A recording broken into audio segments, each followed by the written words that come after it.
to our first EP collab, man. Oakland Vallejo, the Bay Area, stand up. I'm from that town. She from Vallejo. Said let's collab. She said okay. We all should play. Hot potato. Whoever got the hottest bar first in there.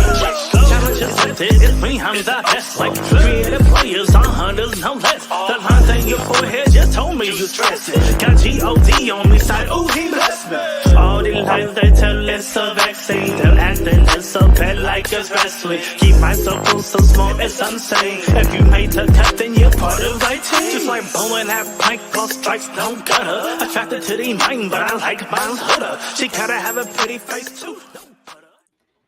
Hello, welcome to the channel. I'm Mrs. Best. We have James from the Watch Your Mouth Reviews channel. Check them out and subscribe. We're here to go over the Housewives of Beverly Hills to recap their review, season 13, episode 11. Is this our first time recapping this since the holidays? It is? Okay, no. Naya Green said, ready. Welcome, Naya. Welcome. No, we did one last week. It was probably slow, and I forgot. And that's not good. That's not good at all. But we're going to get into it immediately. I just watched the episode, and so everything is fresh. So this should be very, very, very fun. But let's jump into it. So I'm not going to go over too much the first half of the episode just because nothing happened. Nothing. I was bored. But we do find out the ladies are going on a trip to a place called Ojai here in California. And it's going to be for Anna Marie's birthday. I don't know how. Disclaimer. Can I give a disclaimer on your channel? I don't care. Okay. Let me get a disclaimer since you brought up her name. I'm gonna say this. This is not Mrs. Best's fault. This is mine. I'm not an Anna Marie fan. So when I go in on her, I don't want to hear it. Do not comment. Do not say anything to me. Mm-hmm. This ain't the channel for you. I promise you. Because yes, that's fair. She's a waste of a diamond.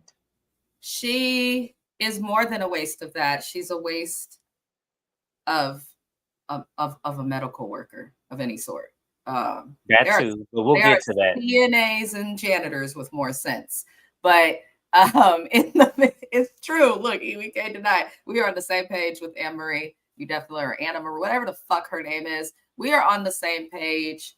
I really just want her to wear things that cover her arms, but we gonna get into it. We find out that they're going on a trip to Ojai for her birthday. I thought it was strange, separate from my feelings about her. I thought it was strange that they're going on a trip for her. She's supposed to be a housewife. We've only seen her in like a few episodes. This is episode 11. We have not gotten much of this lady. This is Kyle producing. This is why she's trying to make her happen in a way. You know what? At first, I'm going to be honest with y'all, and this is going to be far-fetched. I thought Anna Marie was brought on the show by Kyle for damage control. Mm-hmm. I did. I thought that this was damage control at its best. She's a good distraction. Yes, and you literally want us to, forget about the things that gone about Garcelle's kids and the whole black thing. I really felt like Anna Marie was brought on the show to distract us. I really do, and it's not working. It's kind of like what people have said about Dorit posting her black friend after that stuff with Garcelle. Right. Like every time this cast messed up. Oh, speaking of which, Black and Proud. Every time this damn cast gets into something that's controversial, they do have the habit of bringing on a person. It just so happens that now the controversies around race and stereotypes, things of that nature. Yeah, because the first thing when I saw Anna Marie, I thought Anna Marie was going to be introduced by Garcelle. I thought that's what happened because of how highly Garcelle spoke of her. That's why I was like, okay, well, maybe Garcelle's bringing another one of her friends on. Cool. She needed another black lady on the show. I'm not going to dispute that. Mm-hmm. But what I thought about last season with the whole Diana thing and her, like, honestly, I'm going to keep it real with y'all because Andy wanted Diana to come back. He admitted that. So, shame on him for admitting. Especially now than what we know. Mm-hmm. So this is where I think the damage control comes from is this. So, this whole scene with it being her birthday and the fact that we actually had them. Now, one of the things I did appreciate, because I'd never heard of that town before. I hadn't either. I have never heard of this town. I'm born and raised in California, y'all. I have never heard of this. I had to Google this. I did too. And the funny thing is, I'm still in California, and James will tell you, like, one thing about me and my husband, we gonna get outside and travel and see the fucking state. So I'm like, why have I never heard It is of so this beautiful. It's so cute. Yes. You know what it reminded me of? It reminded me of Sonoma.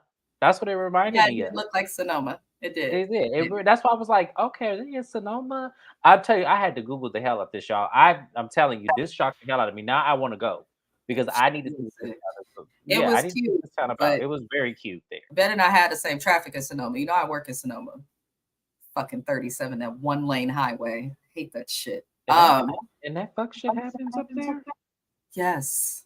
Yes. Sonoma didn't used to be like that. No, the Bay Area right now, the end of times are here. Like, oh wow. Yeah, she told me some scary shit, y'all. So that's why when she just said Sonoma used to be, you could even walk in Sonoma. Being our color.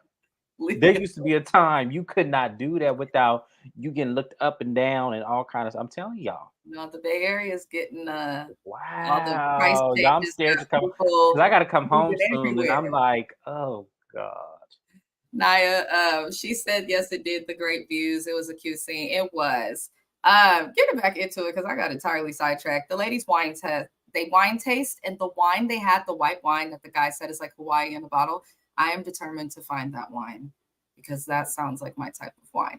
But outside of that, Kyle, we don't really get much from the wine tasting, but Kyle's confessionals were interesting this episode. She says in a confessional that she is not as connected to Los Angeles as she used to be. And she's more interested in moving to Aspen, which is closer to Tennessee, where Morgan's from. Anywho, she wants to basically wait till her youngest daughter is done with school, graduates, and then she says she wants to live her life the way she wants to live it. So I guess Mauricio isn't the way she wanted to live her life.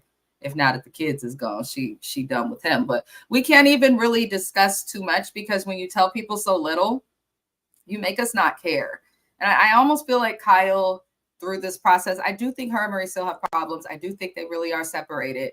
But I feel like they have both been in Hollywood and he's in sales. So they both have positions of work that require them to lie, to bullshit, to scheme, or to keep shit from us. So it's very likely that these people are still divorcing and actively breaking up, but they're probably still working together, which they're going to have to because they got hella kids anyway.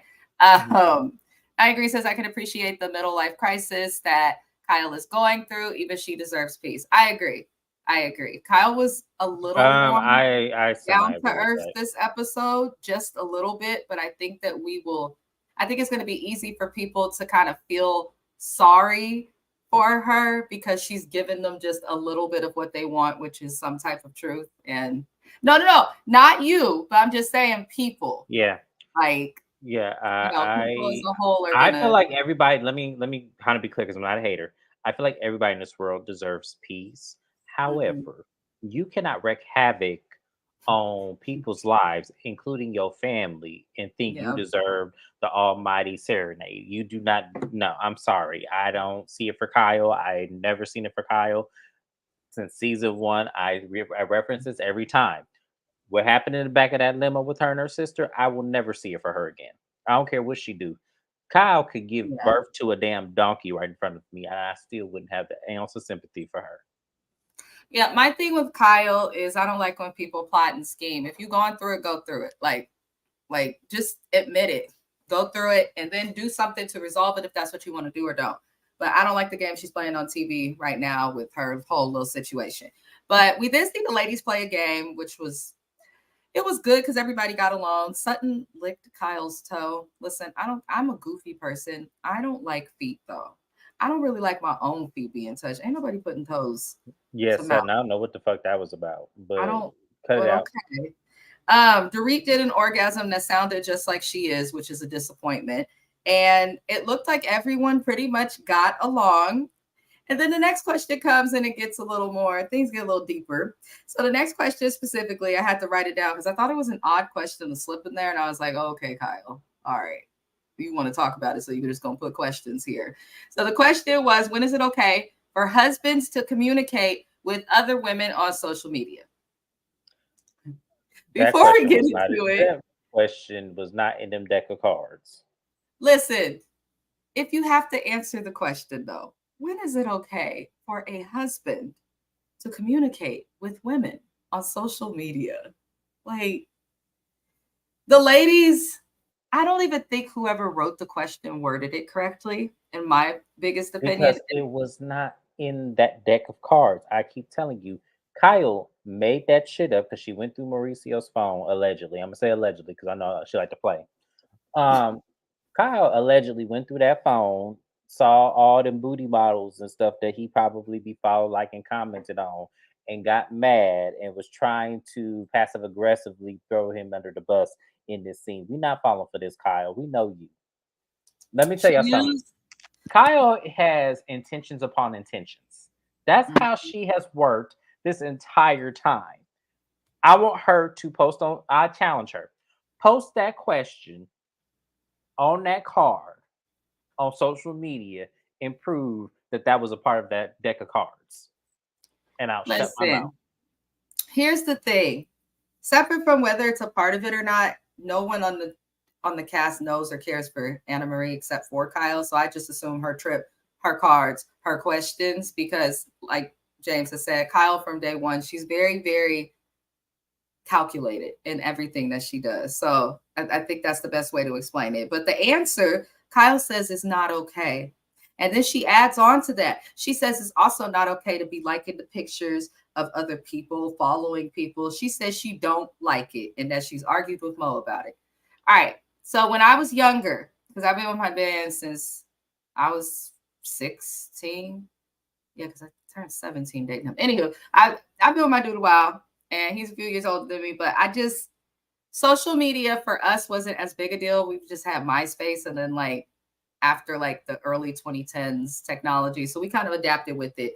But at one point when we were like, I'd say 20 to like 24, social media was a genuine problem.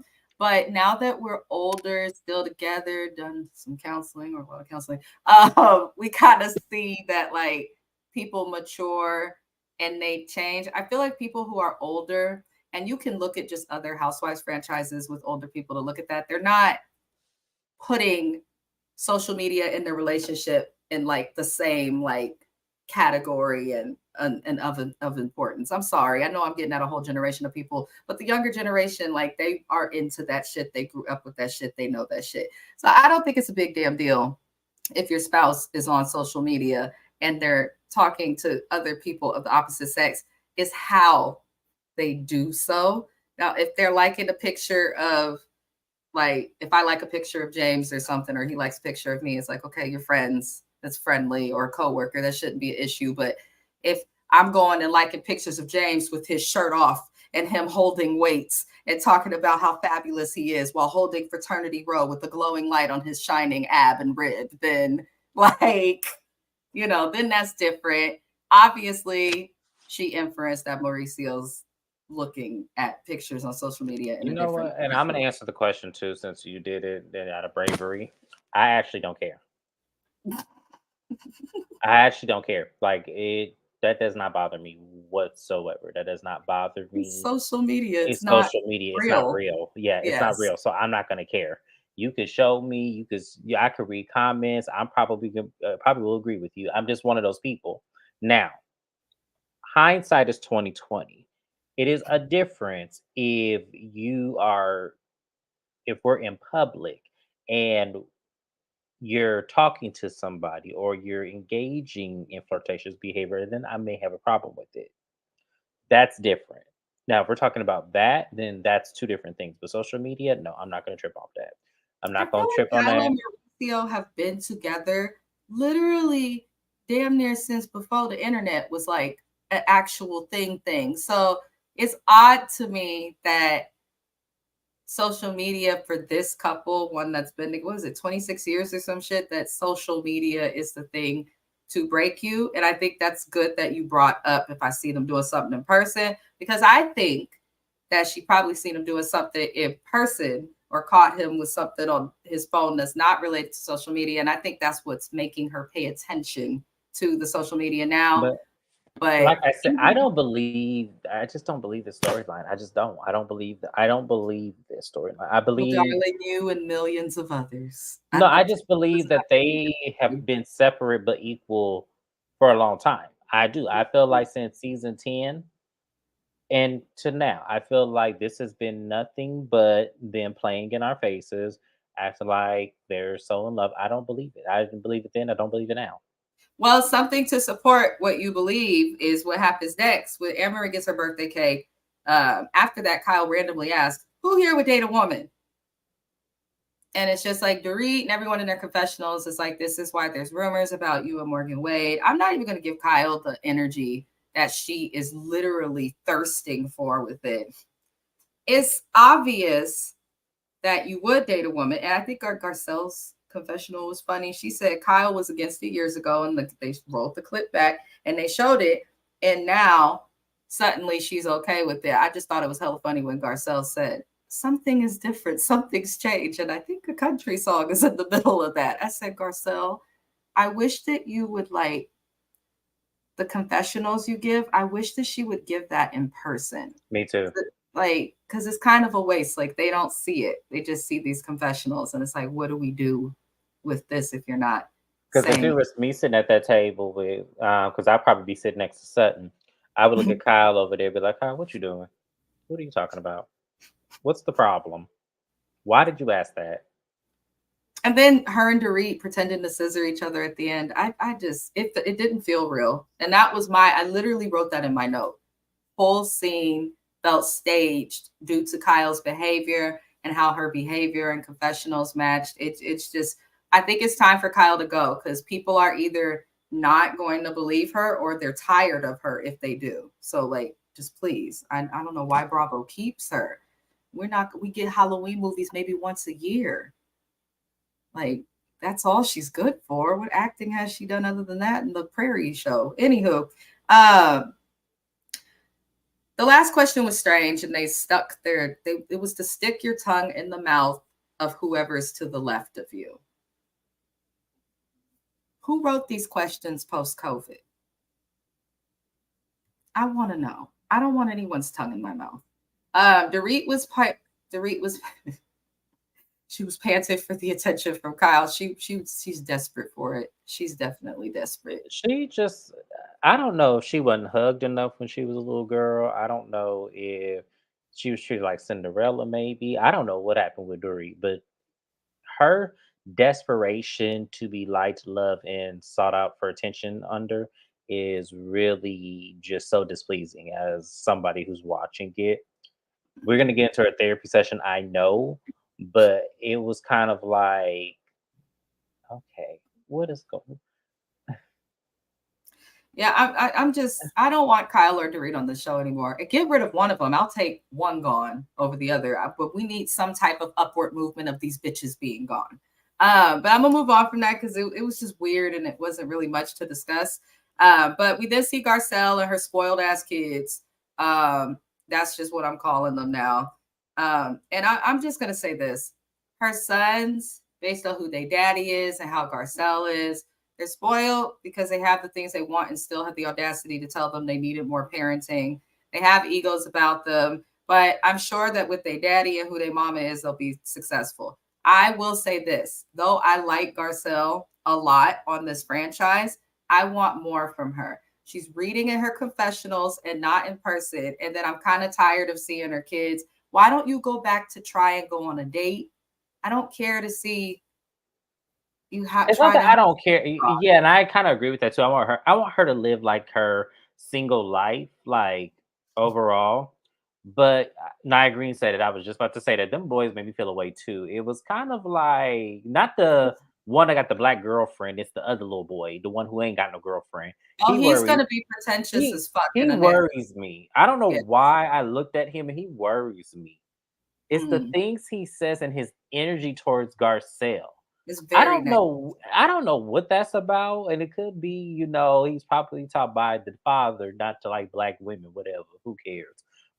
But his energy towards his mom, like I know I couldn't have been the only person that caught that. I was like, everyone has caught it, and this is why I say I'm tired of seeing her in scenes with her kids, because the way that one is specifically, it does make people feel a way. It seems off, but other from that, kids can't really be discussed. So it's like I just feel like the scene could have been put elsewhere, or like this episode and the last one could have been put together, because yeah. And I Garcelle, I don't got know. yeah, and Garcelle, I got one more thing to say. That lasagna needs to cook longer than that 10 minutes. Don't be playing with me. Maybe that's what was left. No, she just made that shit. That cheese got to cook, Garcelle.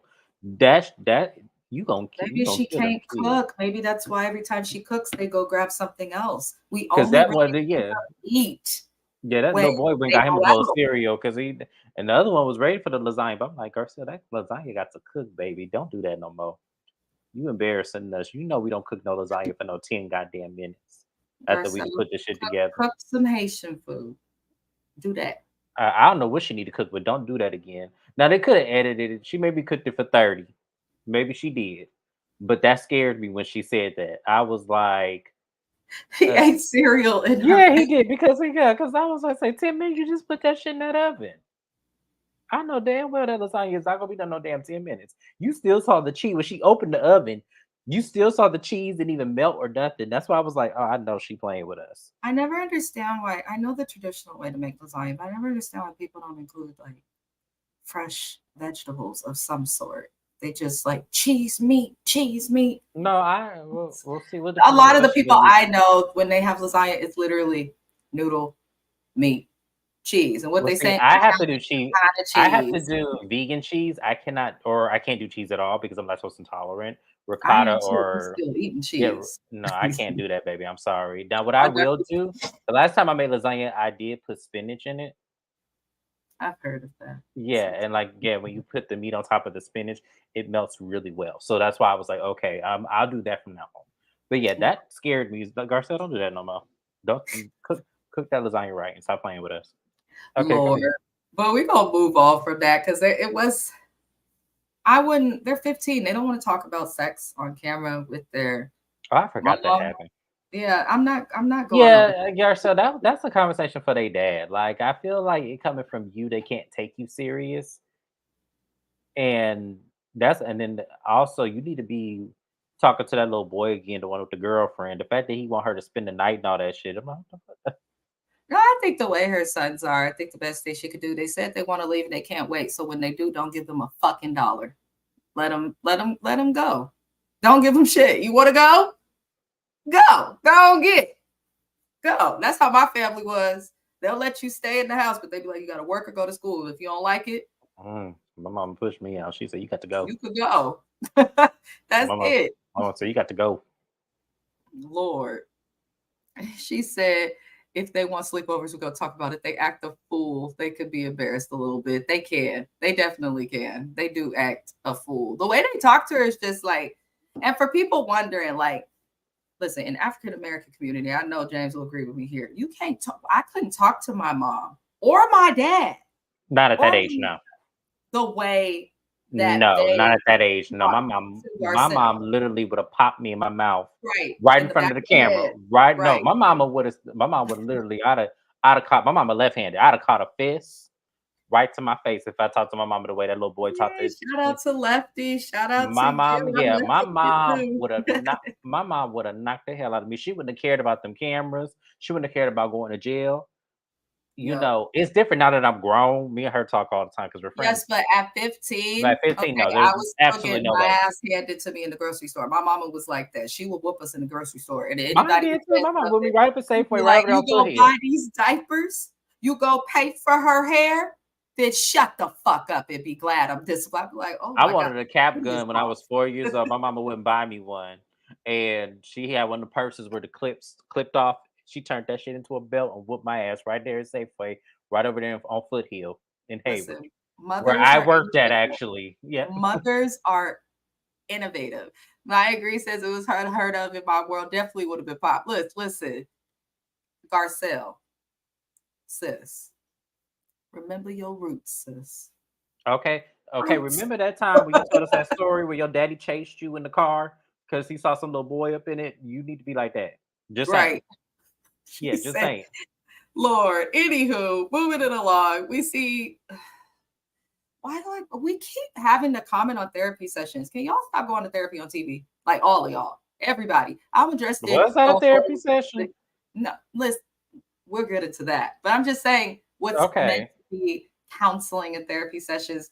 We keep seeing the worst of the worst. And this is from Bell Collective to fucking Housewives. Like, I am so sick of counseling sessions. What's up, Also Best? Welcome in, welcome in. He is here while at work again.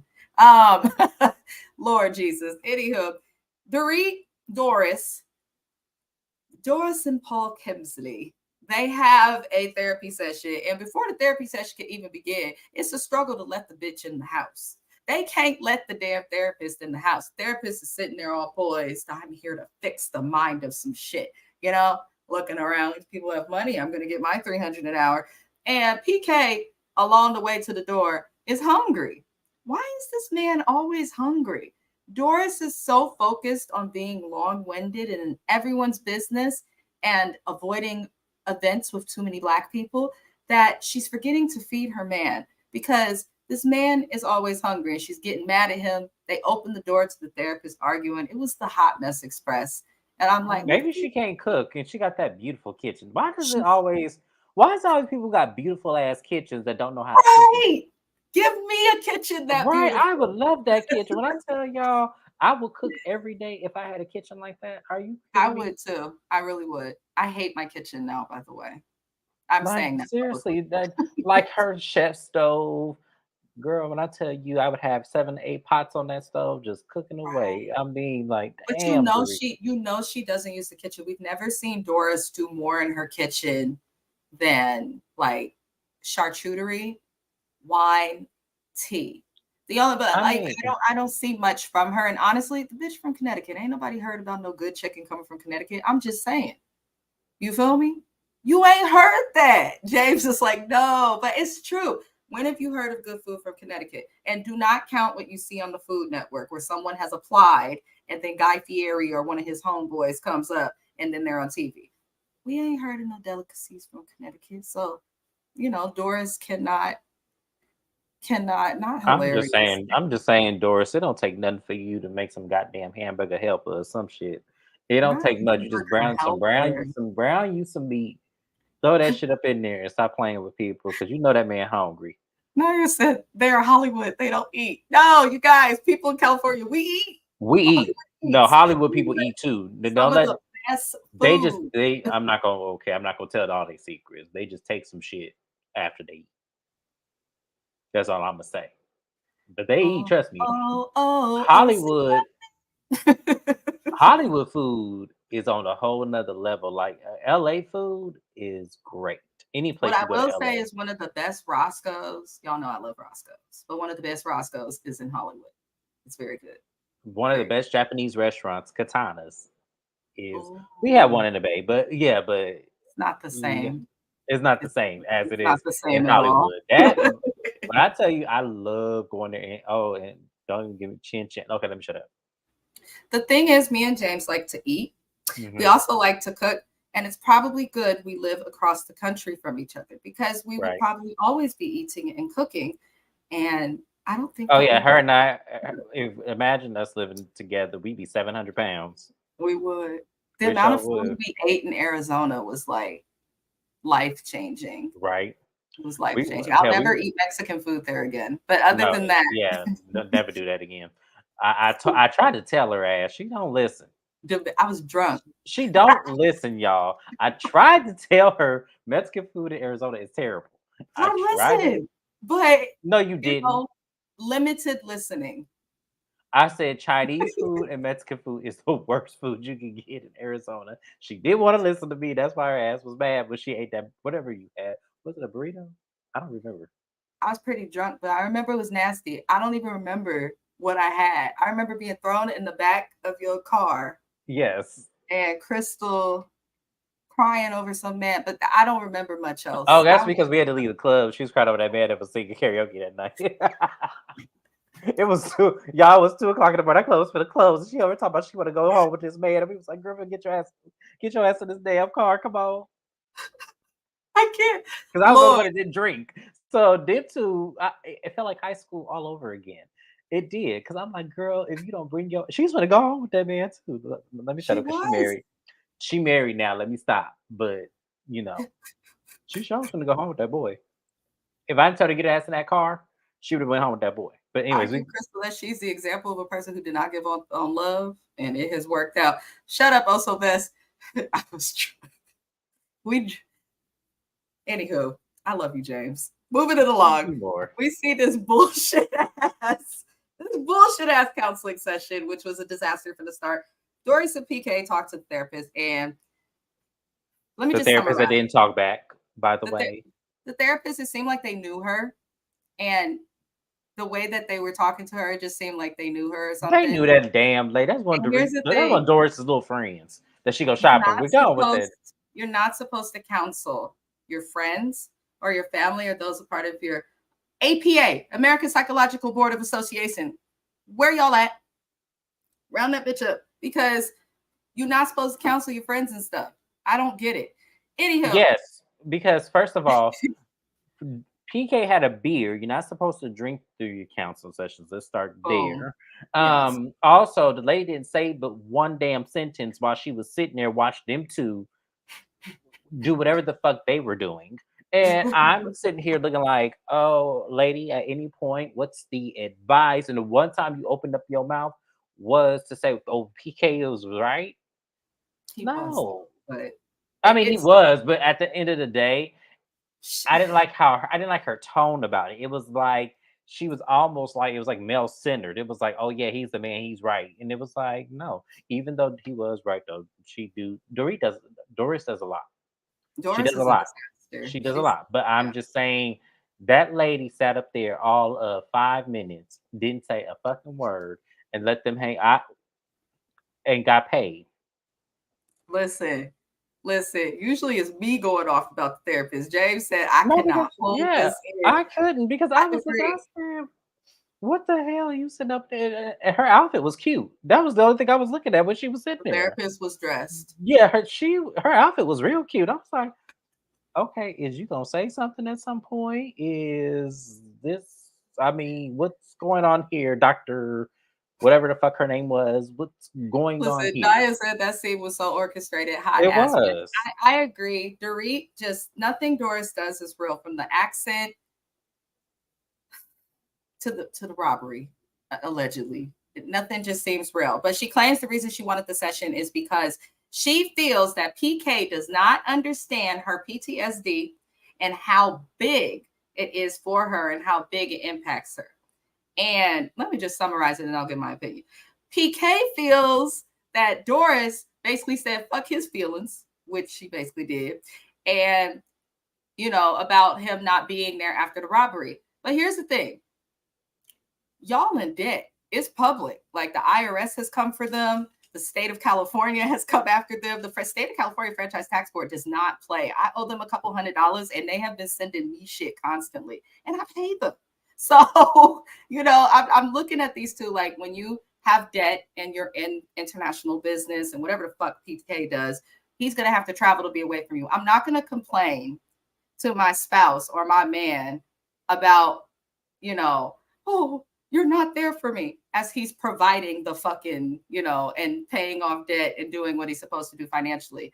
But it was strange. So the therapist, when she did try to speak, but it was very light.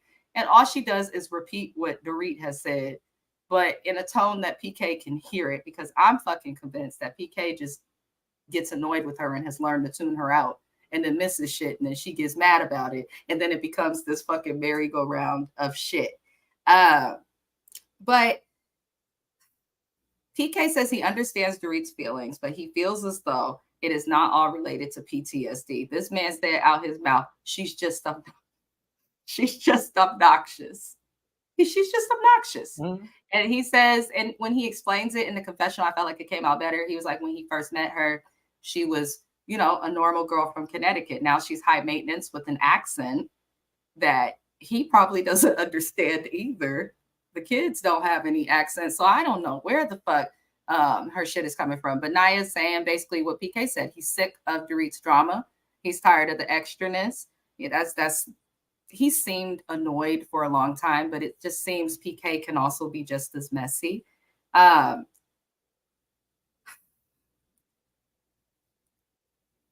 therapy session makes my head hurt, y'all. And the reason why it makes my head hurt is because at the end of it, while the therapist sits there, this man comes to the point of tears when talking about his frustration.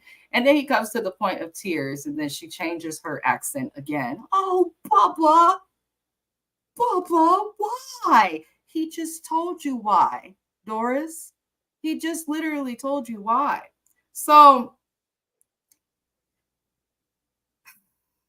he tries to explain himself, and then she makes it about her triggers. Because Dorit does what? She makes everything in the free world about herself. What I got from this session, and I'm gonna keep it quick. I think that PK is starting to become extremely sick of his wife. He has called her obnoxious, and I feel as though she is going to drive him crazy or run him off. And allegedly, according to some posts that came out way back in October, he's living in the hotel he tried to pretty woman her ass at anyway. So they're another couple that I don't fully believe their storyline. That therapy session was not really a therapy session. It didn't make sense. They got nothing accomplished, and I still want her to leave the show. Do you have anything to add? No, not at all. Because I don't have nothing nice to say at all about this. So let's go ahead and move it on. Yeah, there's nothing nice you can say about PK and Dorit. It's time for them to go. We don't care. I'm sick of it. So we did see Kyle have an event for her friend. Is it Lorene? Because I think it's Lorene. I think so too. That sounds right. I don't want to mispronounce her name. But she has an event that is supposed to be for suicide awareness because her close friend did commit suicide. So condolences to her, her children, her family, especially her children. That's awful. Mm-hmm. Kyle, stop bringing Teddy on camera. That's who that was? Yes, that was Teddy. Everyone kept saying Teddy was in the episode. I was like, where was she at? He was in the car with Kyle and Morgan. I thought that was Dorit the whole time. That's how forgettable Teddy is. And that's exactly okay, here's the thing. He doesn't need to be back. I don't know if anybody else noticed this, but Morgan looks like Dorit too. She does. Yeah. I literally was looking at this scene. I said, why do we keep changing to putting her hair up and down like this? And where the fuck was the headband? Well, maybe it's not that, they look like Dorit. Dorit changes her accent, her style, her face, her wigs. No, her hair. it was the way, like when Morgan was sitting up front, and after Kyle was giving her speech, and she had her head like this tilted. That's how Dorit has her head a lot of the time. So I said, "Damn, Dorit, didn't you just have your hair up?" He said that was Teddy. Lord help us. I didn't know that was. I didn't realize that was Teddy in that car. I'm not trying to be funny, y'all. I really thought that was Dorit in that car with her. Listen, I didn't see because when I came in, because Kyle came on the scene, I had went into the kitchen to get something to drink. And when I came back, I said, "Oh, Teddy," I said, "Dorit look cute." And you didn't catch the scene where Garcelle said, "Teddy's a gnat. She's a gnat." And I didn't. I missed when Garcelle got there. Oh Lord! And I caught when Anne Marie got there. That's when that's. Oh Lord, Garcelle and Teddy had the whole scene, but she has Teddy there. Here's the thing: if that's not proof that this is why I say Kyle, stop bringing Teddy on camera. Teddy's so forgettable that motherfuckers can have her right in front of their face and not even know that she's there. Okay, or think that she was somebody else. I really did think that was. I thought that was Doris that whole time. I said, Doris looks good. I said, she got her hair up and everything. And then when she put her hair down. She said she was a +1 to Kyle's new relationship. Yeah, I said, why Kyle got Doris over there sitting in the corner with this girl in this car? And the reason why I thought that was Doris was because the scene where they finally hug, I thought that was strange. But then she said she's known her for a couple of years. And I said, okay, so the car scene made sense to me going up to the event. And the whole time. All know this. Kyle and Dorit are only getting along because LVP and Lisa Rinna, in my opinion, and some other people were there and are now gone. Kyle seems to only mess with Dorit on camera while they're filming. So I don't. And if they do mess with each other while there's not cameras around, it's during a day or during a time that they're filming. It's when the husbands get involved. I honestly think they that kind of relate. You know how I don't know if you've ever had one, but like being in like in a relationship or somebody, and you're like your husband's friend, and then you have to associate with the wife or the girlfriend or whoever it is. Yeah, and you don't really know her or don't really care for her, but you know that coming together will make him happy. Yeah, I've had a situation like that where I've had to. Well, because here's the thing, and I usually get along with everybody. That's why it wasn't really no problem.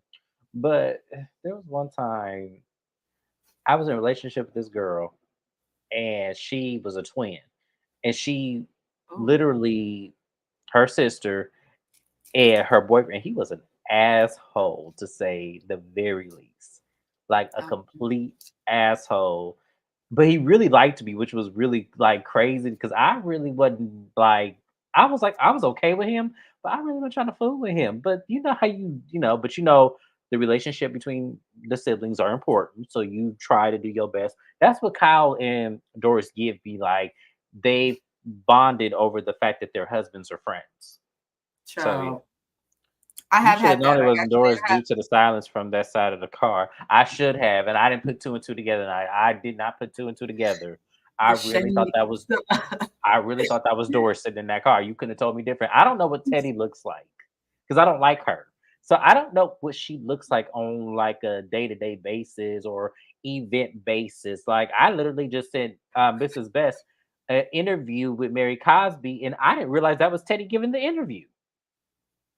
Until I watched it a third time. I said, "Oh, that's Teddy giving this fucking Teddy and Tamra, their little podcast, two teams. Yeah. Yeah. They I don't like I'll tell y'all I didn't like I wanted someone to really just cuss her out one good time. Yes, I was ready for it, but nobody ever did. So you know. She could cry. But at this little event, Kyle gets weird when Morgan like rehearses the song. She's like, okay, I have to give her all my attention. I miss that scene too.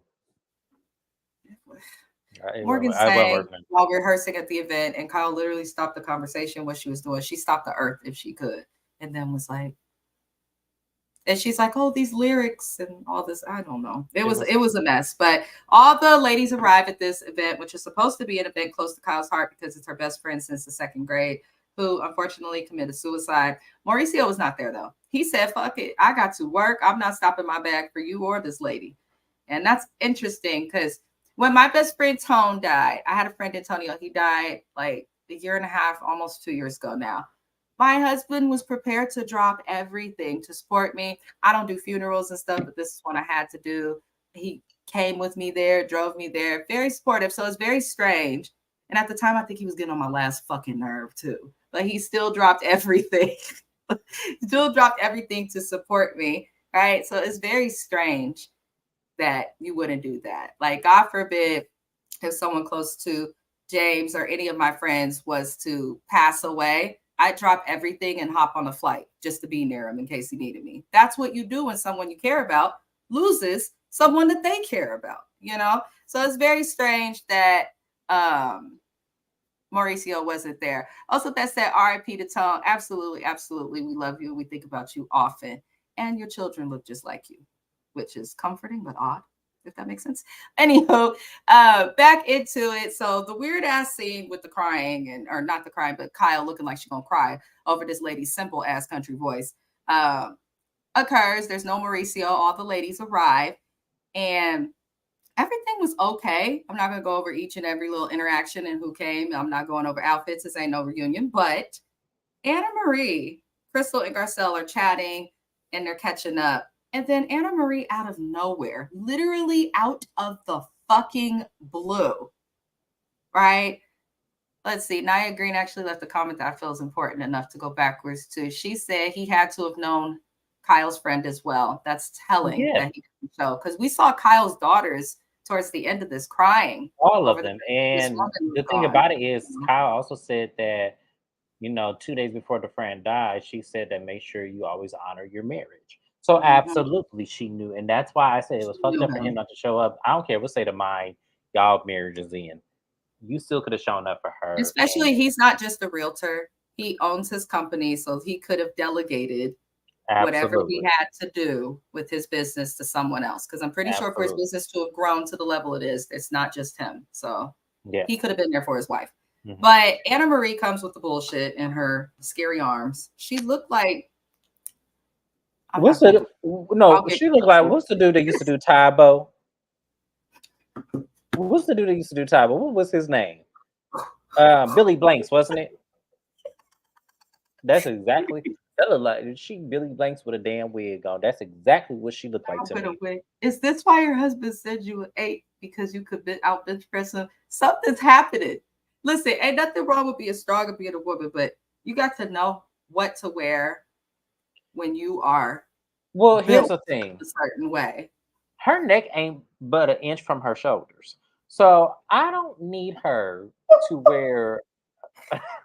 Stop laughing at me. I don't need her to wear a guard like that. You cannot tell me to stop laughing. You just said somebody's neck ain't about an inch from their shoulders. Hold on. It ain't. But if you look at her, if you actually look at no, but if you look at her and when she had that damn thing on, I was like, Avery, why would you wear that? Listen. Oh my god. No, also best do not.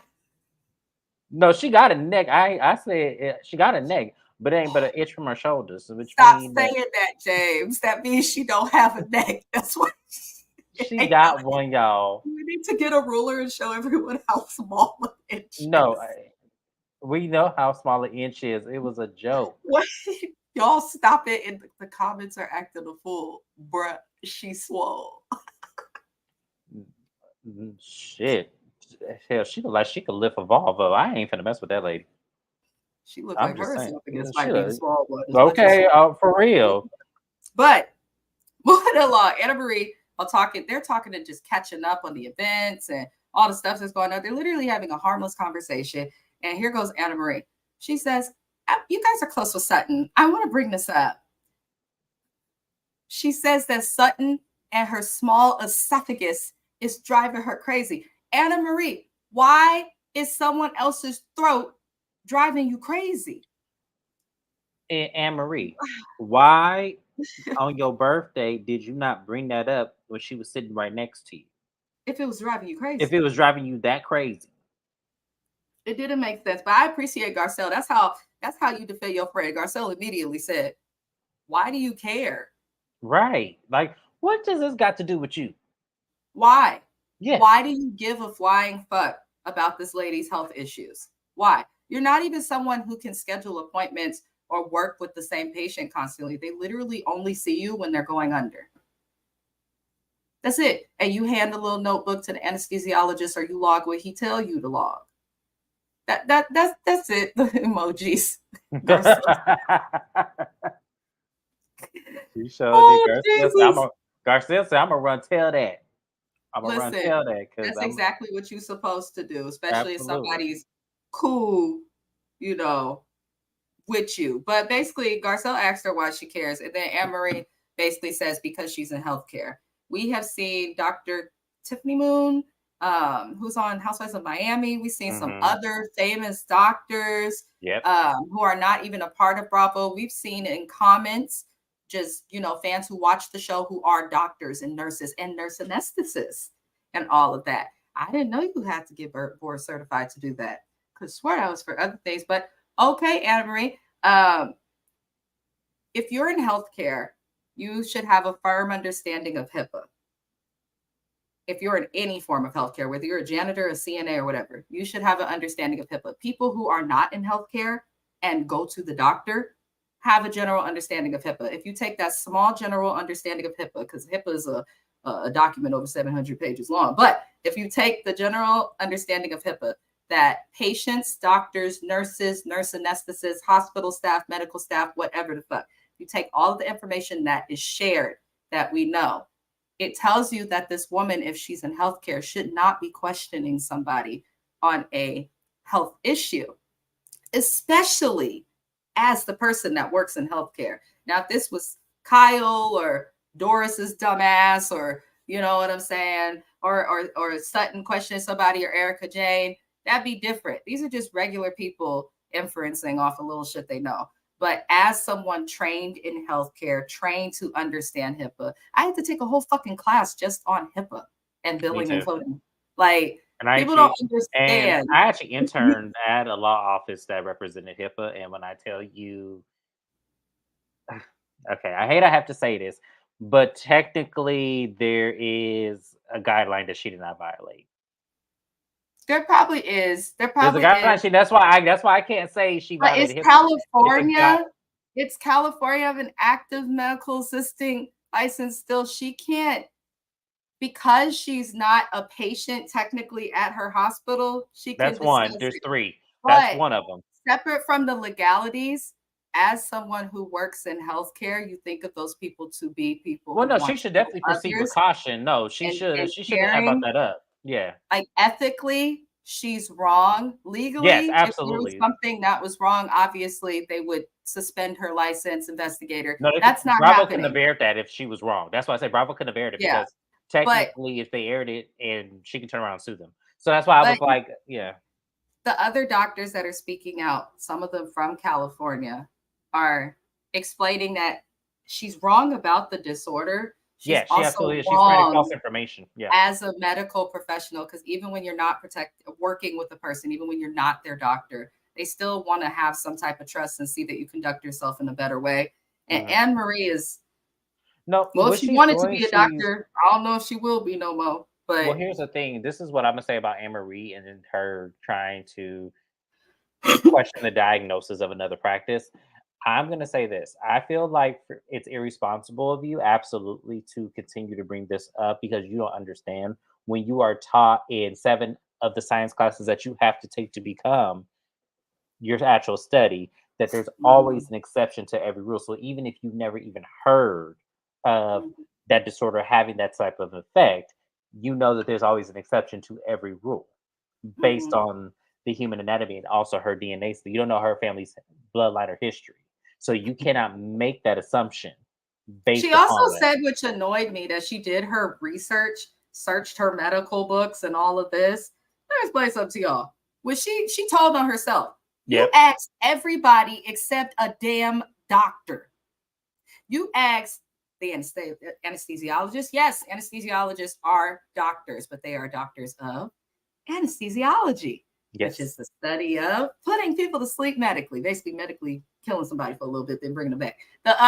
So it's interesting. She said she talked to anesthesiologists. She said that she talked to her coworkers who are also nurse anesthetists. She said she spoke with nurses. She spoke with everybody except who she should have spoken with. Now, if you work with surgeons because you're the anesthetist, right?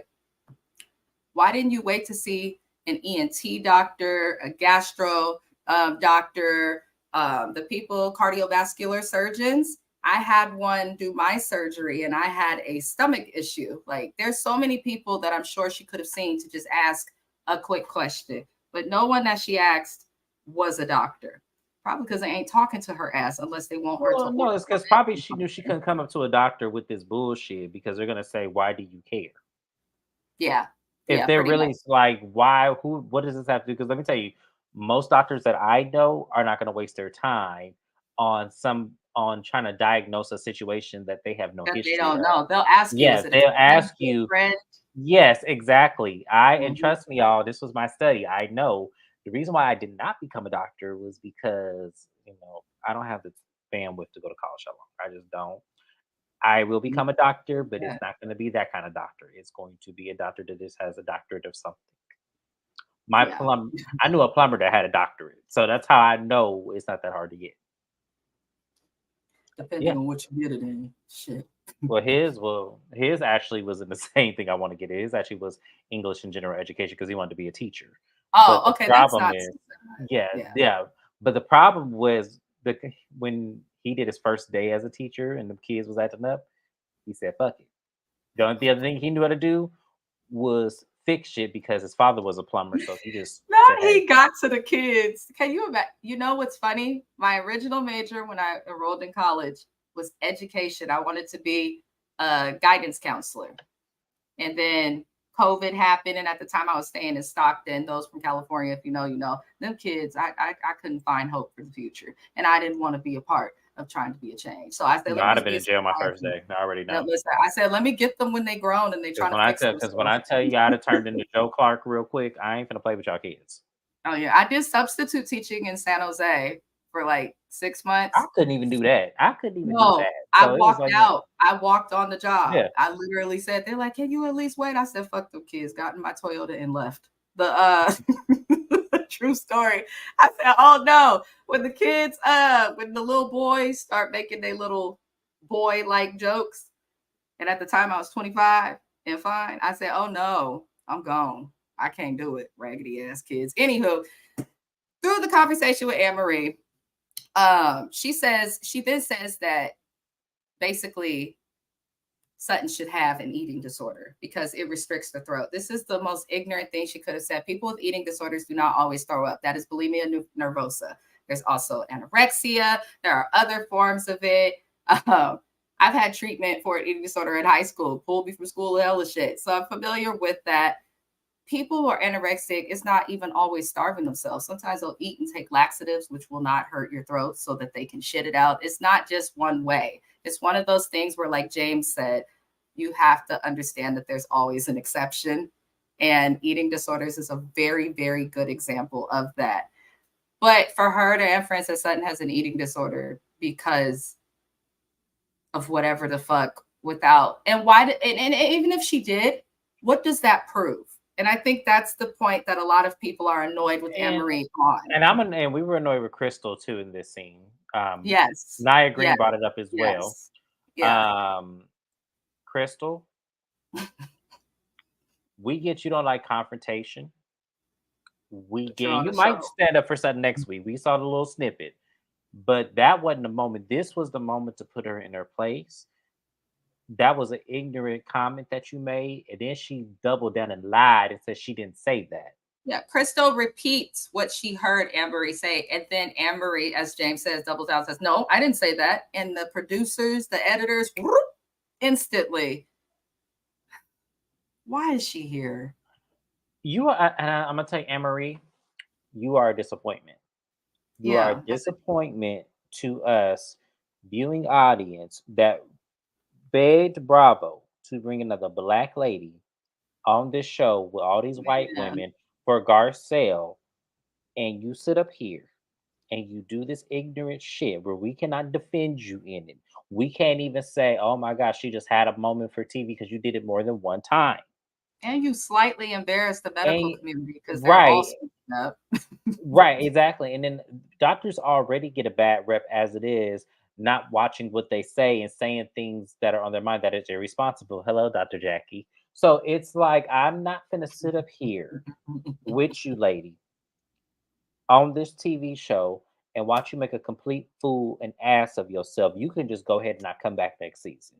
Yeah. Can I also say to Anne-Marie, before you try to speak up about a fucking diagnosis, as a nurse especially, you should understand that you don't have the right to legally diagnose. So you may know things. Nurses do have an extreme amount of knowledge. However, there is a reason that there is a difference between doctors and nurses. There is a reason that one has to go to school for damn near 2 decades and the other does not. There is not only that, there's a reason why doctors have to retake their licenses every year and study for new laws, and nurses don't. Yeah, it's well, in California they do. Oh, did they just recently change that? No, it's been, my aunt has been she does because I was saying I didn't know in California it's every year. California, you know that California is going to make us pay and renew. Oh, because in Arizona it's not. Arizona's not every year. It's like every 4 years, I believe. No, Arizona, y'all got 20-year driver's licenses in Arizona. Now it used to be 60. It used to be 60 in California, our shit expires in 5 years. I swore I just got this license. Now I got to go back to the fucking DMV. I hate the DMV. Anywho, but yeah, it's either way. Anne-Marie does not have the education, the licensure, the legal right, or the ethical right to be doing what she's doing to Sutton. It doesn't make sense as to why she's coming for Sutton anymore. No one else is coming for her. You're doing this also at an event about suicide. And that, to me, as Nia Green, that's why I left this comment up there, is extremely low class. There is a time and a place for everything. And I'm not going to explain why this was not the time or the place, but it wasn't. So And her explanation for this, because I wrote it down. Oh, you wrote it down. She went on to the after show. She had said that she had been missing from the group for some time between the vacation that she took with her family. The last time that she had saw the ladies was the first time at Kyle's house. So she didn't know if she would have another opportunity, which she full of shit, because you could have brought it up at your birthday. But she didn't know she had an opportunity because that's the last she left off with the lady. So that's why she brought it up to Crystal. So now you're trying to insult the Anne-Marie's one of those people. I'm sorry. She one of them black folk who got a degree and now thinks that she is smarter than the rest of the world. Because if that ain't somebody thinking that they trying to outsmart people, that didn't make any sense. No, you were hired on as a diamond holding housewife. So that means that there is a requirement for you to film with these women to some extent, and you know that you'll see them again, even if it's not a lot. Separate from that, if you did not know and hadn't been around them, then maybe you should have talked to Kyle, the person in Dorit who had you to even see. Maybe after that argument, you should have just let the shit go because it had nothing to do with you. That makes no sense. That situation has nothing to do with you. Just keep posting your family on Instagram, girl. Yeah, keep posting. They always do that when they don't want to catch no smoke. Absolutely. I'm 8.5. Keep posting your lovely family. Just keep doing posting your 8.5 everything. 8.5 everything. I hate when people do that. I'm gonna post pictures of me and my kids. Now they can't talk. And I'm gonna comment 8.5. That's what I'm gonna comment. People been doing. I went to the page to look, and there were so many comments with just 8s. Yeah, 8.5. I say you did all that to embarrass ain't no way in hell no man husband tell me some shit like that. You. She's a mess. She's a mess, Lord. But moving on from that, because it looks like we're going to get much more from that next week. I don't know who's editing Housewives of Beverly Hills. Listen, it's okay to have a season that's only 8 episodes long, which is 2 months. I know they go on for timelines with this. Y'all, they're probably going to turn around and try and have a 3-part reunion. They thought the Erica scandal would make this series interesting. And in my opinion, they need to do a little bit more. Bravo in the call center. I know that this ain't why Anne-Marie got this this diamond. I know y'all not telling me that this is how she got her diamond. That's her new name. 8.5. Yeah. Yep. From now going forward. So we have Doris and we have 8.5. We do. Well, but for the reunion, we'll make a nice little Well, see, here's the thing, y'all. I mean, like the last time I called somebody a number was the lead singer from 702 when she was on R&B Divas. Oh my God. Yeah. I didn't know her name and I kept saying and it didn't help that For It's Rocks on YouTube kept doing it too. Because I didn't know her name. I thought 702 was just that one lady. So I said, oh, look at 702. So she will always be 702 to be, even though 702 was 4 original members, now then 3. Now we only have 2 left. You know, shout out to rest in peace, Irish. We miss you. But 702 was one person to me. It was the dark little chocolate colored girl with the gap. I always will remember her for that. I cannot, James. Lord. So we see Sutton is having a hard time with this event emotionally because her father also committed suicide. And Garcelle comes over to Sutton not knowing that Sutton is having a moment and says, Anne-Marie coming for you. And Sutton's looking like, oh, she better not fuck with me at this event. And I think Anne-Marie probably sensed that energy. She's failing as a new housewife. But we then see Dorit in a confessional. Dorit is so pick-me with how she acts. She's basically in a confessional speaking about how London is the last time she saw Kyle and Mauricio together. She finds it strange that Mauricio's not there. And she says that when she met Morgan, it was at dinner in London with Kyle and Mauricio, and Morgan stuck out like a sore thumb. She just did not blend in. Dorit, either you're Kyle's friend or you're not. Stop trying to throw shade at her because you're scared that she has friends elsewhere. That's what I'll say. I think that's rich coming from Dorit talking about Morgan stands out like a sore toe and she looks just like you. So I don't understand how she could stand out when y'all at a table and we thinking y'all sisters. Listen, when Dorit and So her I nasty understand. husband walk into a room, they stand out like a sore thumb because they know that you with him because he has something. All right. So Doris needs to worry about herself before she speak about other people. I think that's snake like. Like if I was to ever do reality TV, like I'm not throwing no shade at nobody who's really my friend. Like none. No, not at all. Next question, that shit, they'd be tired. Next question, no Yep. comment. Next question, no comment. And then the bitches who I don't like, Yeah, we gon' they're like, did you see Mrs. Best's dress? Yeah, I thought it was lovely and beautiful. What's next? yeah. That's exactly Yeah. what I'm gonna do. I'm not gonna. I wouldn't play with people like that too. Like I'm just somebody. Like when it comes to, especially if I've known you some time. Like if Right. I've known you longer than 5 years, obviously you hang in through there for more than 4 seasons. So you know what? I'm gonna respect you. I'm not gonna talk about you. Mhm. Now, that's not to say that people who stayed in my life longer than 5 years have not bit the dust or got out my life in one way or another. Sometimes people grow apart, sometimes people are not there. But what Doris is doing is she's no longer getting the attention because Mhm. she's bitter and she's, miserable. And Mhm. I think Kyle was a fun, safe place for her. And now Yep. that Kyle is running around with this little girl and, So girl. trying to, you know, explore a new storyline, Doris is intimidated. She's Mhm. also, I think, really, I think she's lonely. I think that Kyle was a way for her to always have somebody. So the fact that she doesn't have anybody, it's like, okay, well, where are your friends? Where are your siblings? Where's We your never mama? really see though Dorit's friends the whole I time don't think she's she been got on the none. show. I don't think she does either. And I don't think mind she you got guys, none. Dorit is on this show because of Lisa. Not even because of Lisa, because her husband was friends with Lisa Vanderpump. Dorit did not know nobody. We had never seen no friends of. She honestly truly was a housewife, but now that his money's gone and he's in debt, it seems like she's just extra, extra thirsty. But moving it along, I just didn't like that comment that Dorit made about Kyle in that confessional. I had to say something. The last thing we see is Kyle speak for her friend at the event. Um, and we find out what James had explained that her friend's last words to her were, appreciate your marriage, which also tells me that they've been having a hard time, her and Mo, because why would your friend and people who commit suicide, though you guys may not see it coming, they plan for that a lot of the time.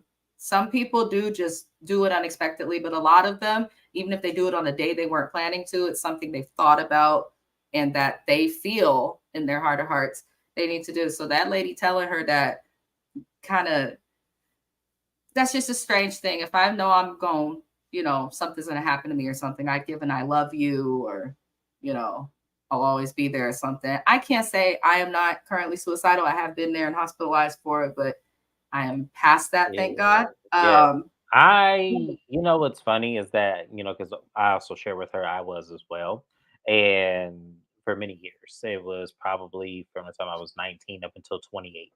So it was definitely a dark time for me, but I didn't feel the need to like tell people, I love you and things because I didn't want, because my friends know me, especially the ones, the core me, they know that if I start talking like that, something's going on. I can't really not be obvious. Yeah. And That's something that's common that I learned in school is mhm, what you just said. A lot of people have that mindset because their people know them. So there's sometimes they'll try to keep it a secret to mhm. protect what they want. And it's dark, but it's what happens. But Kyle speaks about it. And I feel like you're telling on yourself through your pain too, because grief is often something people struggle to lie through. And I'm like, okay, so you and Mo have been having problems if your friend had to talk to you about that. And she was probably worried about you with that. But for her to tell you to appreciate your marriage lets me know that it's not all Mauricio, which I think a No, lot of people forget. It takes two. It takes fucking two. sometimes I don't always agree that it takes two. Sometimes I feel like if we're talking about it takes two, and you're only seeing it on one side, that means the other person was neglectful. That's Yeah. really what I would say about that. So maybe he was neglectful, maybe in her feelings, maybe in her emotions, or just maybe just putting himself first and not really thinking of her. Maybe that was what he was doing. We don't know. But I'm agree with you there. It's just like I feel like she was saying that she was there through the good times with them. Mhm. And that's probably why she said that, to appreciate it, because she probably he seems like he's a very attentive guy in the past, like from what I've seen of them. He seems like he's very attentive, and that's not something a lot of men are, unfortunately, because they're not taught to do it.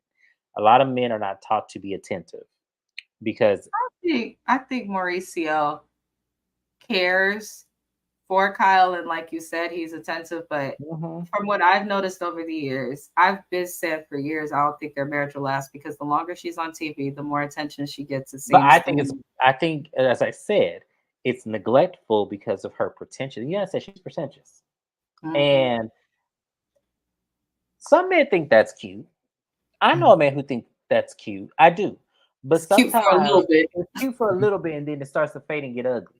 And I think that Yeah. that's where he is. Because I know it used to kill me because I had a friend who dated a girl. She was pretentious as hell. She thought the world was just, beneath her feet. And I was like, that's what you like?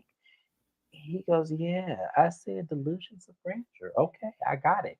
And sure enough, they didn't last. But that's Kyle. I think Kyle's very delusional.